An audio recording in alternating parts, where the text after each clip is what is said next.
दिया, वचन में इस रीति से लिखा है, यीशु ने उन्हें उत्तर दिया, क्या मैंने तुम 12 को नहीं चुना? क्या मैंने तुम 12 लोगों को नहीं चुना? तो भी तुम में से एक व्यक्ति शैतान है। फिर भी तो भी तुम में से एक व्यक्ति शैतान है। प्रार्थना करें। धन्यवाद प्रभु जी, इस समय के लिए आपको धन्यवाद देते हैं, क्योंकि ये समय आपकी ओर से है। मैं प्रार्थना करता हूँ फिर एक बार आज इस समय आपके वचन में रहकर आप हमसे बात कीजिए। इन गहरी बातों को समझने के लिए आप हमारी समझ को खोल दीजिए।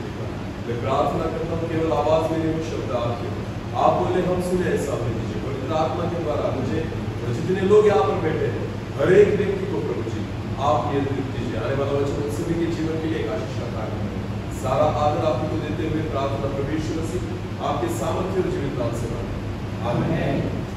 तो जो वचन हमने आज पढ़ाया, और यूहन्ना रचित सुसमाचार उसका 6 अध्याय वचन 70, प्रभु यीशु मसीह अपने 12 चेलों के साथ बात कर रहा है और उसके 12 चेले उसके सामने थे। तब यीशु मसीह ने इन बातों को कहा, और यीशु मसीह क्या कहता है, फिर एक बार पढ़ेंगे उस वचन को। क्या मैंने तुम 12 को नहीं चुना? अभी ध्यान देकर सुने, यीशु मसीह 12 लोगों से बात कर रहा है और कहता है, क्या मैंने तुम 12 लोगों को नहीं चुना?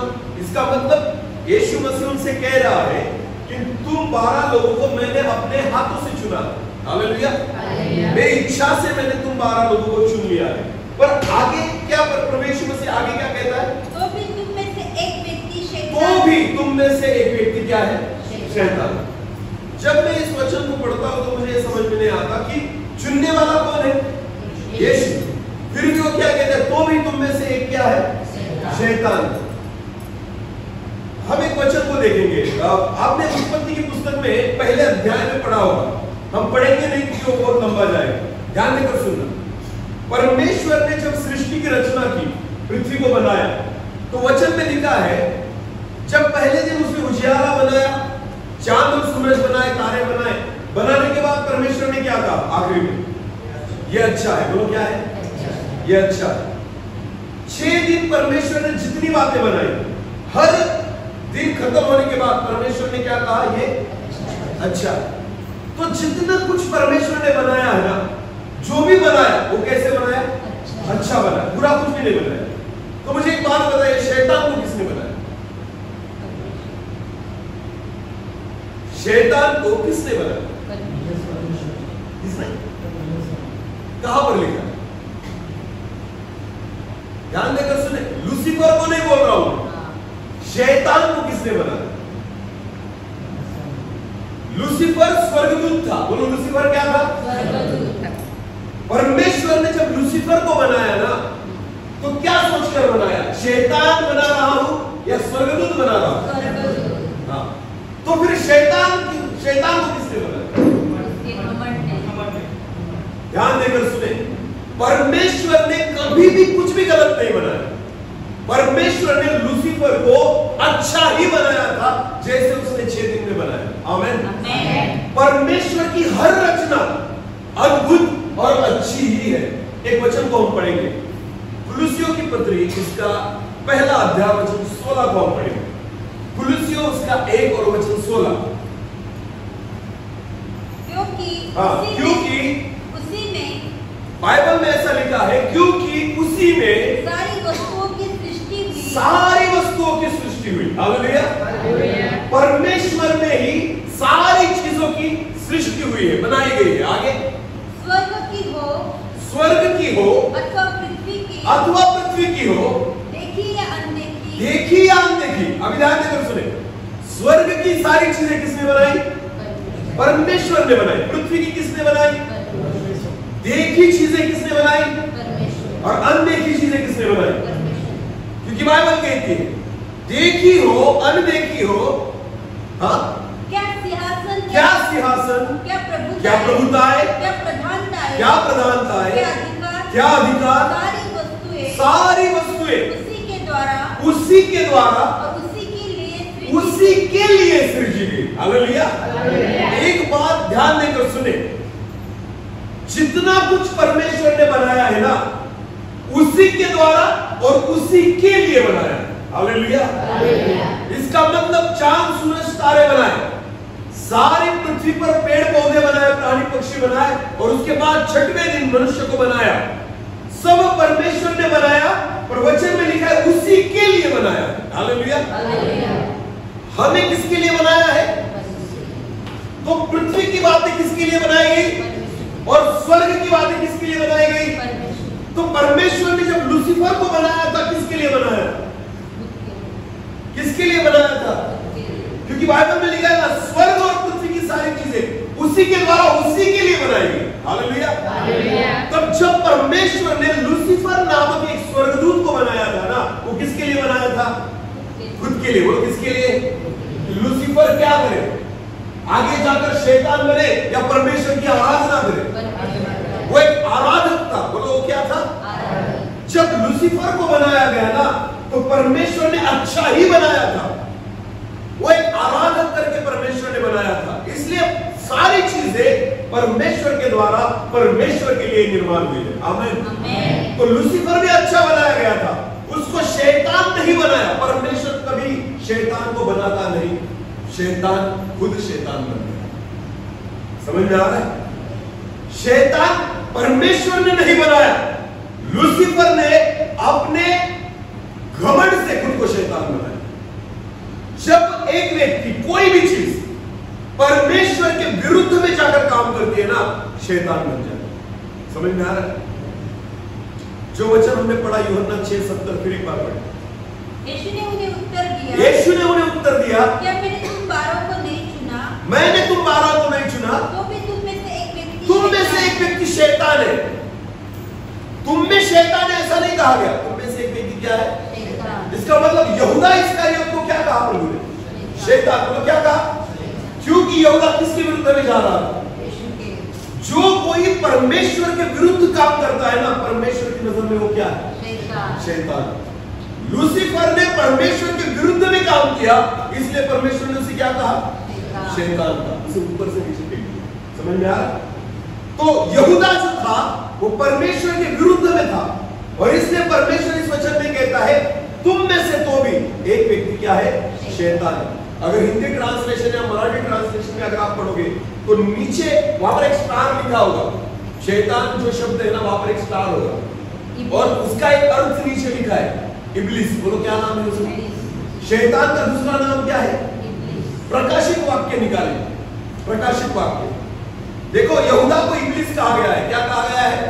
इब्लिस। इसका मतलब होता है दियाबोलोस, शैतान। प्रकाशित वाक्य उसका 12वां अध्याय और 9 वचन को पढ़ेंगे।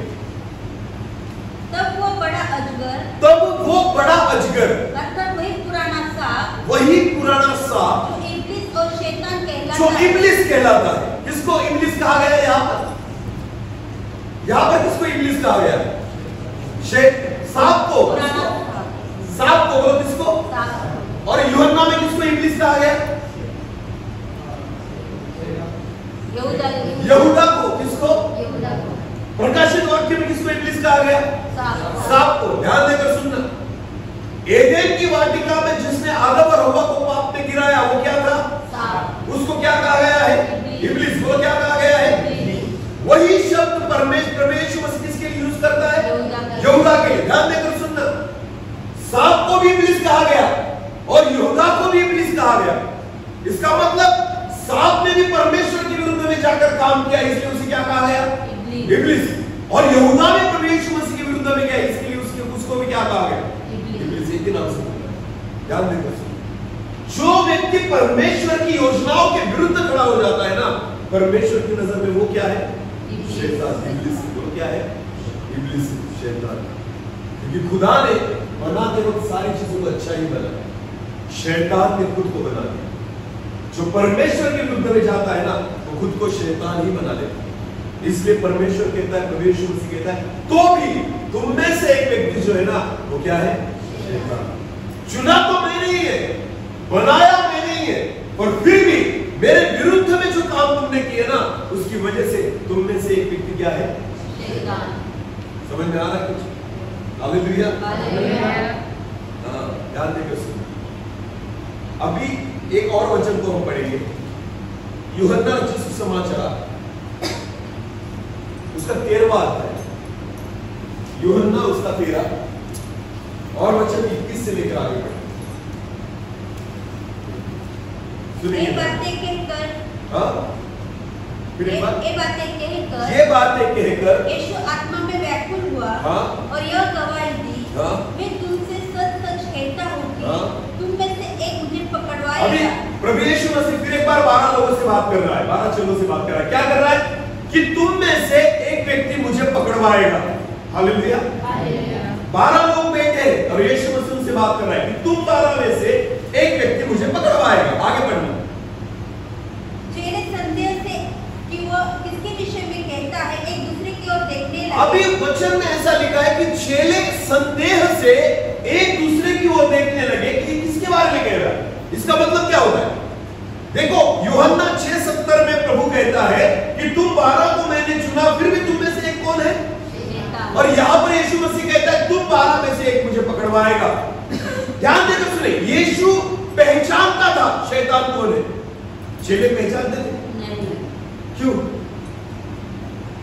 12 लोग साथ में रहते थे, यहूदा उनमें ही रहता था, फिर भी वो शैतान को नहीं पहचानते। समझ में आ रहा है? शैतान को वो नहीं पहचानते, फिर भी जो पकड़वाने वाला है ना उसको वो नहीं पहचानते। कौन पहचानता है? केवल यीशु। ध्यान देकर सुनिए, आज भी जितने लोग विश्वासी कहकर चलते हैं ना, शायद कोई ना कोई शैतान है, हम पहचान नहीं पाते। ध्यान देकर सुनना, क्योंकि शैतान जो है ना सिंग लगाकर नहीं घूमता। शैतान की जो जबान है ना वो लाल रंग की, उसके आंखें लाल कलर की, जो चित्र में हम देखते हैं ना वो शैतान नहीं है। शैतान वो है जिसे देखकर हम पहचान नहीं सकते, जो ऐसे ही दिखेगा। 12 चेले एक जैसे थे। किसके चेले थे? यीशु। तो ध्यान देकर सुनना, जैसे पतरस दिखता था, यूहन्ना दिखता था, याकूब दिखता था ना, यहूदा भी उनकी सवारी दिखता था। उनको डाउट नहीं था एक दूसरे के बारे में, क्योंकि याकूब जो काम कर रहा है वही यहूदा भी कर रहा है, पतरस जो काम कर रहा है वही यहूदा भी कर रहा है। ये सारी बातें वो साथ में करते थे, तो डाउट कैसे आएगा कि यहूदा शैतान है? ध्यान देकर सुनना, आज भी हम इसी बात में जो है ना वो गलतियां करते हैं। हमें लगता है कि चर्च में आने वाला हर एक व्यक्ति धर्मी है, हमें लगता है सेवा करने वाला हर एक व्यक्ति धर्मी है, हमें लगता है यीशु का नाम लेने वाला और उसके पीछे चलने वाला हर एक व्यक्ति धर्मी है। नहीं, हम नहीं पहचान पाते, पर प्रभु पहचानता है। वो कहता है तुम में से एक क्या है? शैतान।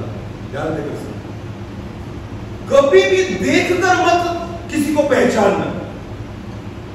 शैतान उसके कामों से पहचाना गया, सांप जो है ना उसके कामों से पहचाना गया।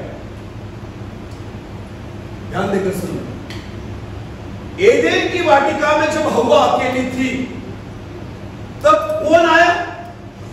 बोला कौन आया? शैतान नहीं, कौन आया? सांप आया। अगर शैतान आता ना तो हव्वा बात नहीं करती। हव्वा ने बात किसके साथ की? उसको नहीं पता था अंदर कौन है। हाँ, ध्यान देकर सुनना, अगर हव्वा सांप को पहचान जाती, ये सांप नहीं है, ये कौन है?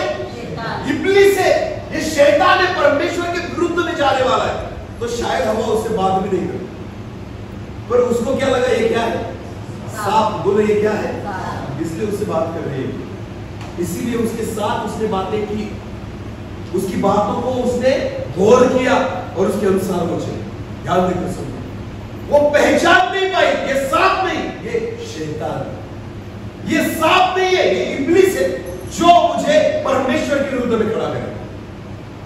जब तक हम शैतान की योजनाओं को नहीं समझेंगे, उसके कामों को नहीं समझेंगे ना, तब तक आप उसको पहचान नहीं पाएंगे। समझ में आ रहा है? आज भी इन आखिरी दिनों में, अंत के दिनों में बहुत सारी कलीसियाओं में यहूदा बैठे हैं, पर पहचान में नहीं है। यहूदा बैठे हैं जो एक दिन बेचेंगे तुम्हें, जो एक दिन धोखा देंगे तुम्हें, जो एक दिन शायद परीक्षा में आप गिराएंगे तुम्हें, पर हम पहचान नहीं पाते, क्योंकि हम हर एक व्यक्ति को बाहरी रूप से देखते हैं। लोग कैसे देखते हैं? बाहरी रूप से। जैसे याकूब, यूहन्ना, पतरस और सारे 11 चेले यहूदा को देखते थे। उनको लगता था ये हम में से ही एक है, उनको लगता था ये 12 चेलों में से ही एक है। इसीलिए जब यीशु मसीह ने कहा ना तुम में से एक मुझे क्या करेगा, पकड़वाएगा, तो वचन में लिखा संदेह से वो एक दूसरे की ओर देखने लगे। फिर एक बार पढ़िए उस वचन। ये बात कहकर यीशु आत्मा में व्याकुल हुआ और गवाही दी, मैं तुमसे सच-सच कहता हूँ कि तुम में से मुझे पकड़वाएगा। चेले संदेह से कि वो किसके विषय में कह रहा है, किसके विषय में कह रहा है, वो संदेह से देखने लगे। हाँ, उसके चेलों में से एक जिसे यीशु प्रेम रखता था, यीशु की छाती की ओर झुका हुआ बैठा था। शमौन पतरस ने उसकी ओर संकेत करके उससे पूछा, बता तो वो किसके विषय में कहता है। तब उसने उसी तरह यीशु की छाती की ओर झुके हुए उससे पूछा, हे प्रभु। सारे लोग संदेह में कि ये 12 तो है हम साथ में, फिर यीशु कहता है इनमें से एक क्या है, पकड़वाएगा, जो क्या है, शैतान। आपको पता है, पता तो चल गया 12 में से एक कौन, ये समझ में नहीं आ रहा। समझ में आ रहा? केवल किसको पता है? केवल किसको पता है? हाँ, ध्यान देकर सुनिए, ये केवल प्रभु को ही पता है कि कौन ऐसा है जो यहूदा बन के बैठा, कौन ऐसा है जो इब्लिस बन के बैठा, कौन ऐसा है जो शैतान बनकर बैठा। दिखेंगे तो विश्वासी, पर रहेंगे नहीं। ध्यान देकर सुनिए, हालेलुया। पहचान में नहीं आते, इसीलिए शैतान को कभी उसके दिखने से मत पहचान, उसके स्वभाव और उसके बोलने से पहचान। हालेलुया। एक वचन को पढ़ेंगे, चलो आगे पढ़े।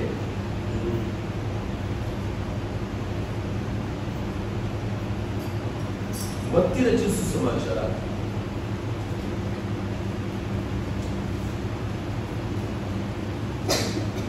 पहले मरकुस को पढ़ेंगे। चलो मरकुस उसका 8 अध्याय,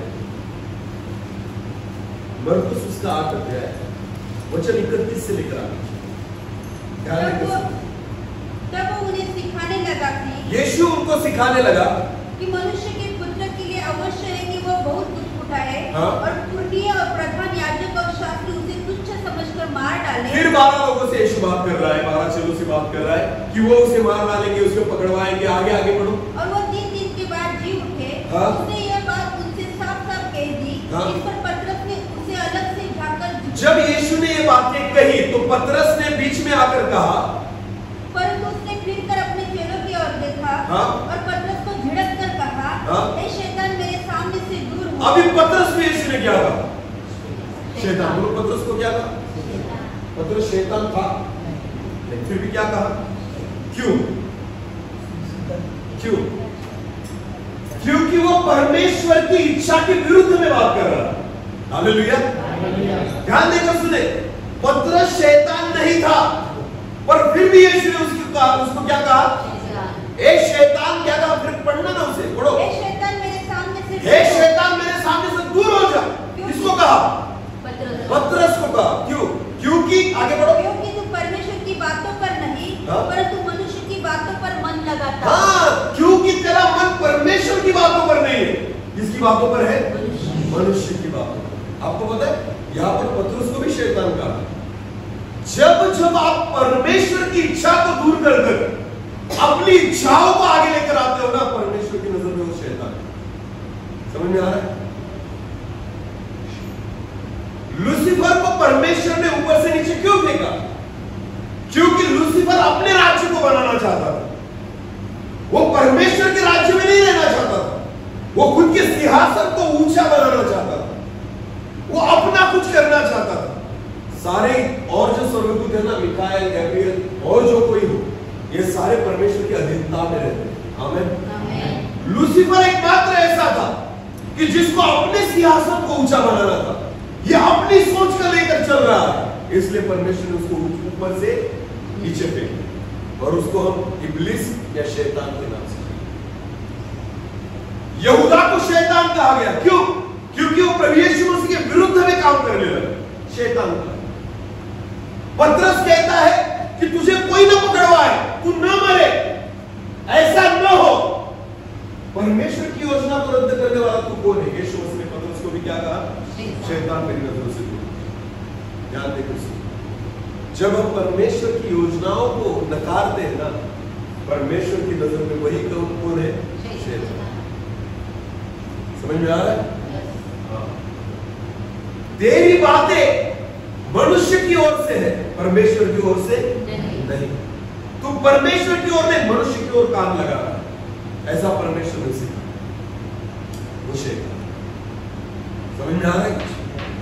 हालेलुया। हाँ। एक वचन पढ़ेंगे, मत्ती रचित सुसमाचार उसका 24 अध्याय, मत्ती 24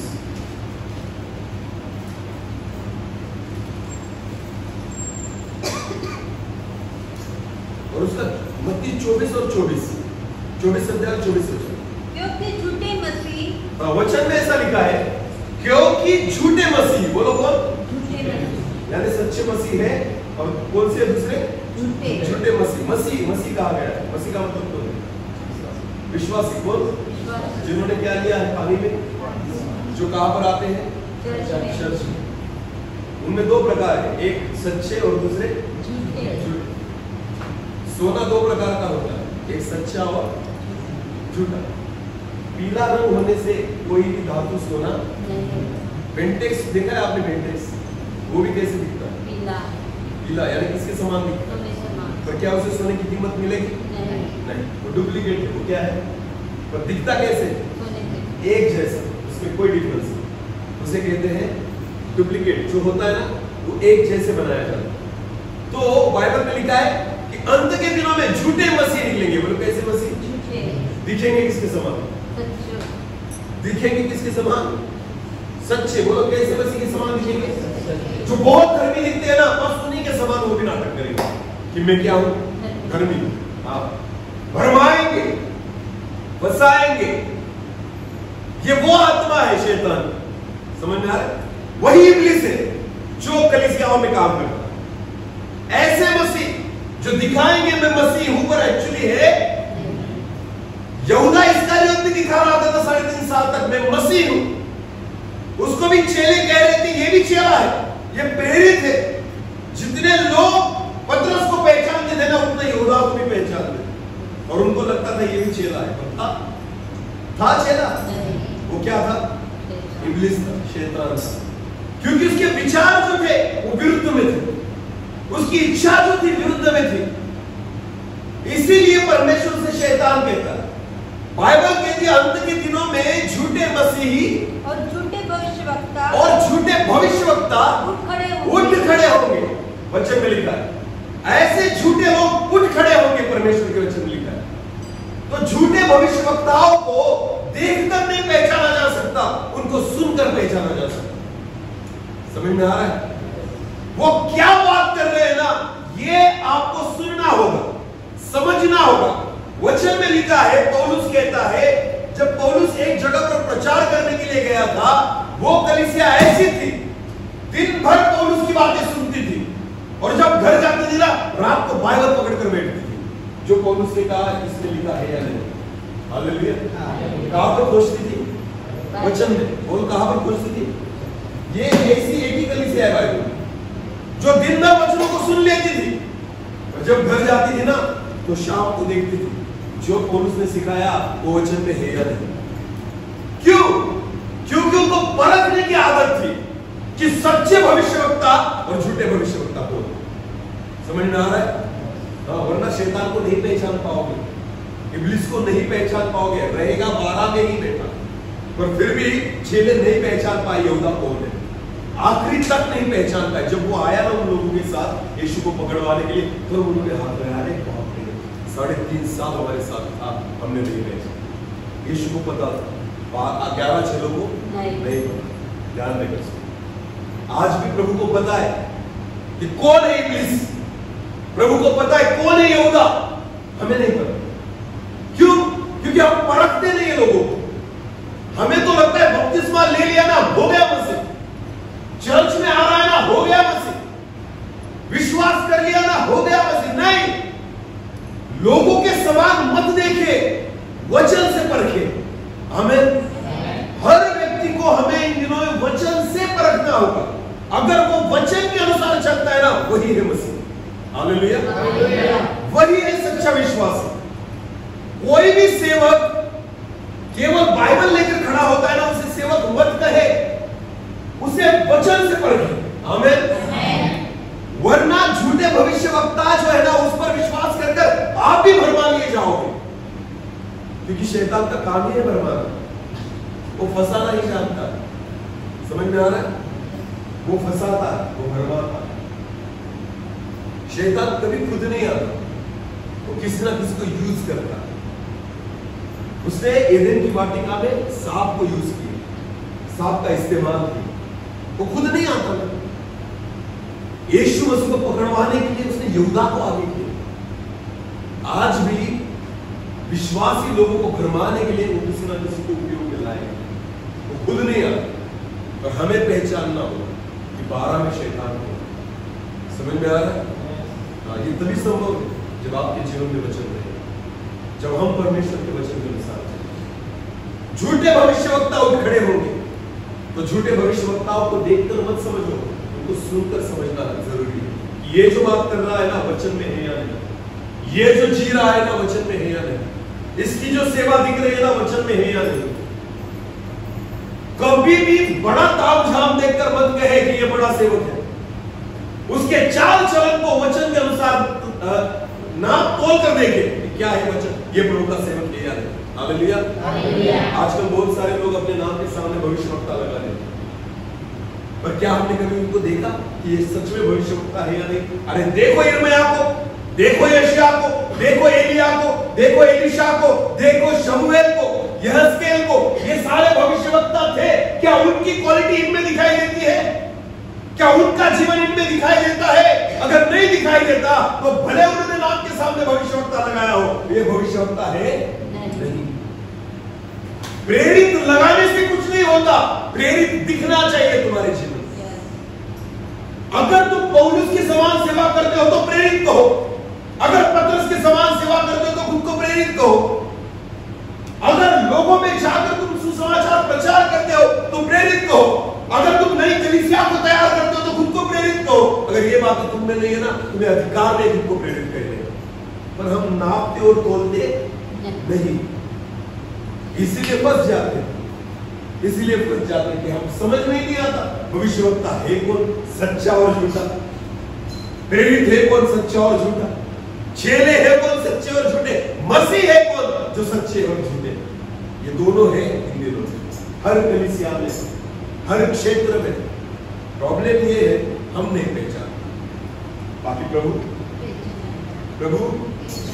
हाँ, वचन में लिखा है ना, आपको पता, मैंने बहुत बार मैंने कहा है, गेहूं पता ना, गेहूं अगर गेहूं मैंने खरीद कर लाया बाजार में से, समझो 2000 का एक क्विंटल लेकर आया मैं, उसमें 1 किलो कंकर निकले, पत्थर निकले, बोलो कितने? 1 किलो के पत्थर निकले। तो मैं वो पत्थर लेकर जाकर, कंकर लेकर जाकर दुकानदार को वापस करूंगा कि इस 1 किलो के पैसे मुझे दो, क्योंकि इसमें क्या थे 1 किलो नहीं। तो तुमने कंकर के भी कितने पैसे दिए? गेहूं जितने किलो का था ना, उतने ही किलो में तुम क्या खरीद कर लेकर आए? कंकर और पत्थर। तो तुम खाओगे उसे? क्यों? पैसे तो लिए, तो खा जाओ। खाएंगे तो क्या करेंगे? उसको निकाल कर ध्यान दे कृष्ण, जब तक गेहूं की बोरी भरी पड़ी है ना, उसमें कंकर और पत्थर है, और उस बोरी को हम क्या नाम देते हैं? ये किसकी बोरी है? गेहूं की। बोलो किसकी है? हालांकि उसमें क्या पड़े हैं? कंकर और उसको कंकर और पत्थर की बोरी नहीं कहा जाता, उसको किसकी बोरी कहा जाता है? गेहूं की। बोलो किसकी? वैसे ही आज चर्च को किसका चर्च कहा जाता है? मसीह लोगों का। बोलो किसका? जो चर्च में आते वो सारे क्या हो गए? बोलो बोलो क्या हो गए? जितने गाना गाते वो क्या हो गए? जितने बच्चों को सुनते वो क्या हो गए? हालांकि कंकर और पत्थर भरकर पड़े, बाहर से जब बोरी को देखेंगे ना तो कहेंगे ये गेहूं की बोरी। ये सारे विश्वासी है। बोलो क्या है? और इसमें से ही प्रभु कहता है, तुम में से कोई क्या है? इब्लिस। बोलो क्या है? शैतान। बोलो क्या है?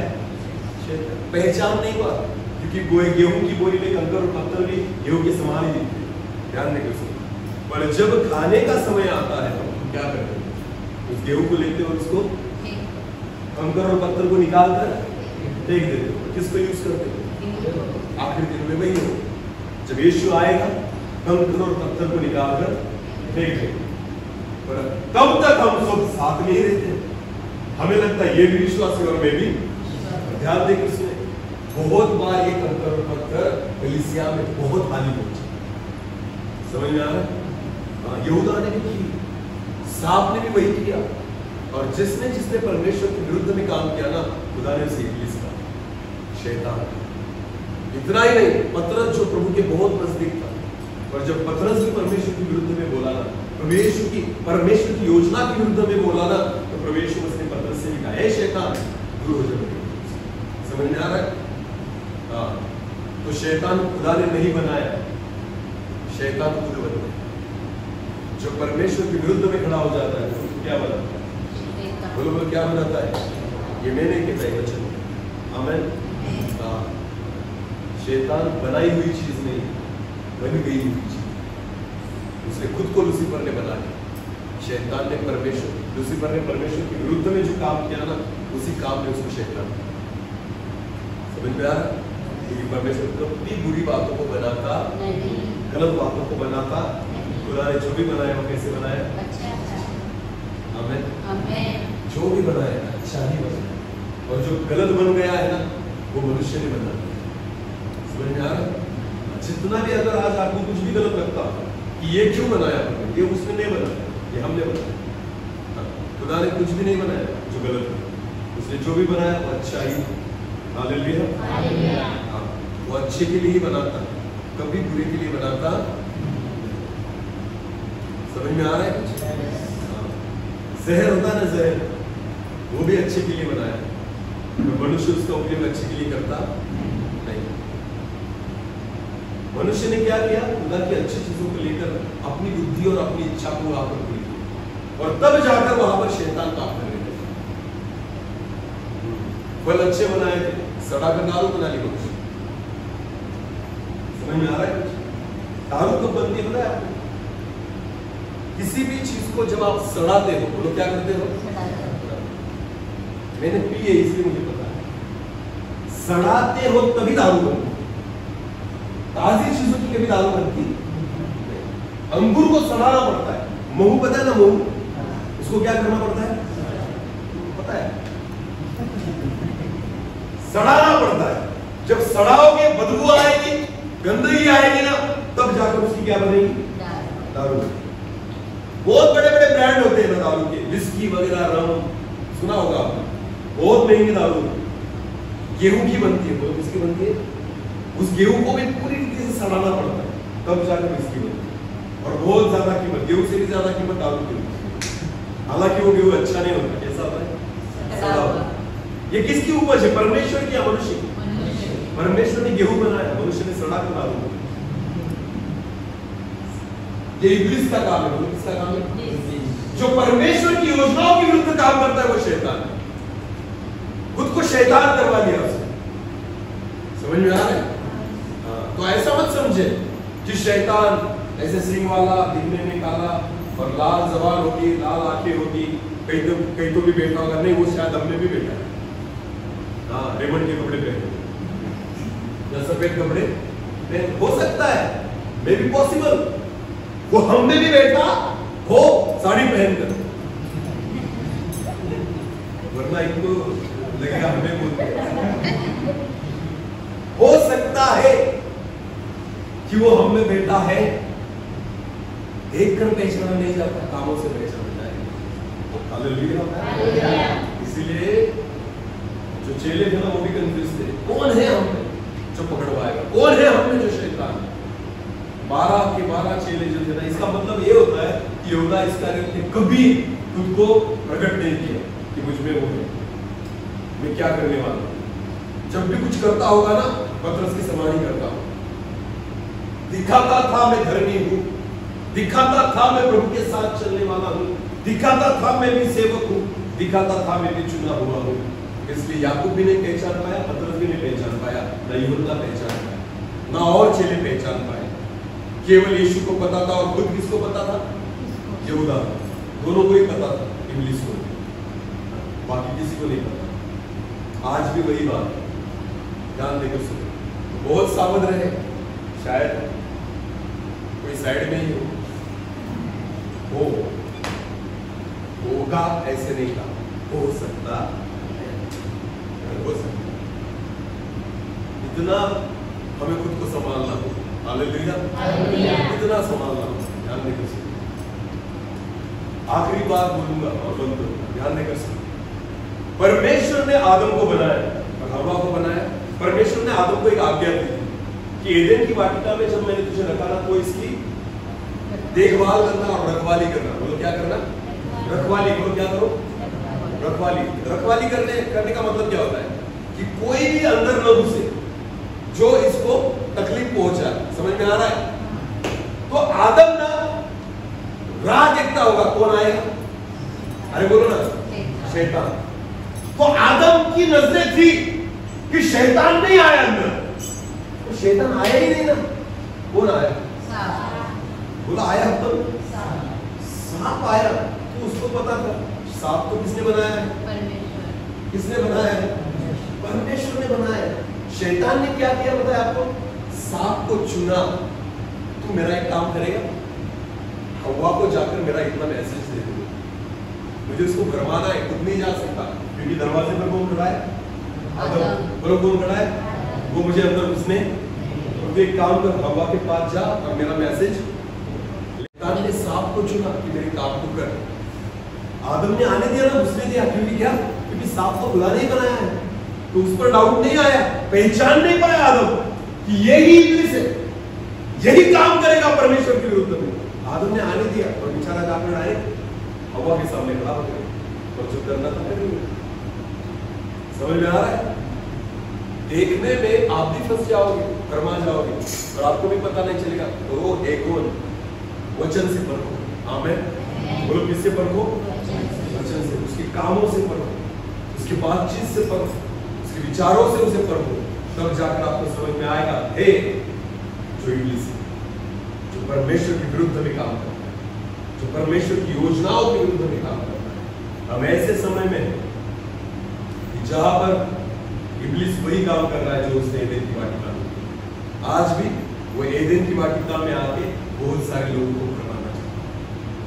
हम उसे घुसने देते क्योंकि हम पहचान नहीं पाते, इसलिए वो आ जाता है, भरमा के निकल जाता है, पर हम पहचान नहीं पाते। पर प्रभु की इच्छा है पहचानना जरूरी है। Hallelujah, hallelujah. ये हमें पहचानना चाहिए। यीशु मसीह ने 2-3 बार चलो से कहा, तुम में से कोई एक पकड़ मार, तुम में से कोई नहीं पहचान ना। वो एक दूसरे को जानते थे अच्छे से, नहीं पहचान, पर था तो सही और उसने उसका काम पूरा कर दिया। इसीलिए इन दिनों में प्रार्थना में लगे। हो सकता है हमारे घर में तो कोई है जो परमेश्वर के विरुद्ध में योजनाएं कर रहा है।